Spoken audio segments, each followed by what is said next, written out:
first myth today is one that a lot of people talk about, but few know the actual truth behind it, and it revolves around what remains the most recorded and often used song in history: Happy Birthday. You may think this song is some traditional old standard, but it was actually written in 1893 by sisters Patty and Mildred Hill. Then in 1924, Robert Coleman formally published the song, and at the same time he secured the technical copyrights to it. Over the next decade, a huge legal battle ensued, with the third Hill sister, Jessica, leading the forefront, and in the end, in around 1934, she was given the copyright. Since then, through some lucky timing and smart legal moves, they've continued to keep the song protected under copyright law, and it's currently extended through the year 2030. In reality, every time Happy Birthday is played on the radio, a sporting event, or really any public place, the original songwriters are due a royalty fee, and it's estimated that last year the song earned almost $2 million.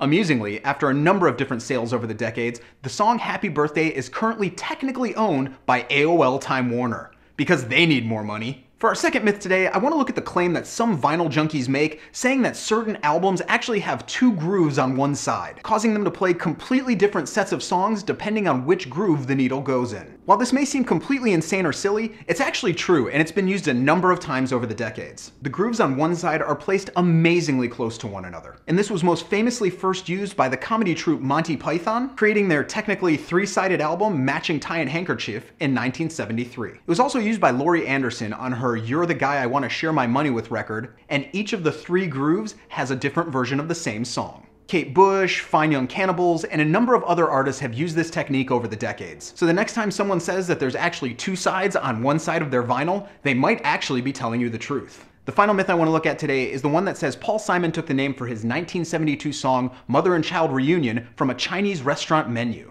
I know this seems utterly insane that a writer of that stature would do it, but the fact of the matter is, it's completely true, and Paul Simon has confirmed it a number of times over the years. The dish in question is chicken and eggs, hence mother-child reunion, and it's a very popular dish all across the world. Paul Simon stated that one night while he was eating in New York City's Chinatown, he saw the phrase on the menu and said, "I've got to write a song with that title." Strangely enough, the lyrics to this song are some of the most somber and moving that Paul Simon has ever written. And even with this knowledge, the impact is not lost in the least. But at the end of the day, the question of the source of the song title coming from a restaurant menu is absolutely true. So those are my myths for today. Be sure to check back here every Thursday as I delve deep into some of the most intriguing stories in music history. And be here every day for all the music news, reviews, and knowledge you'll ever need.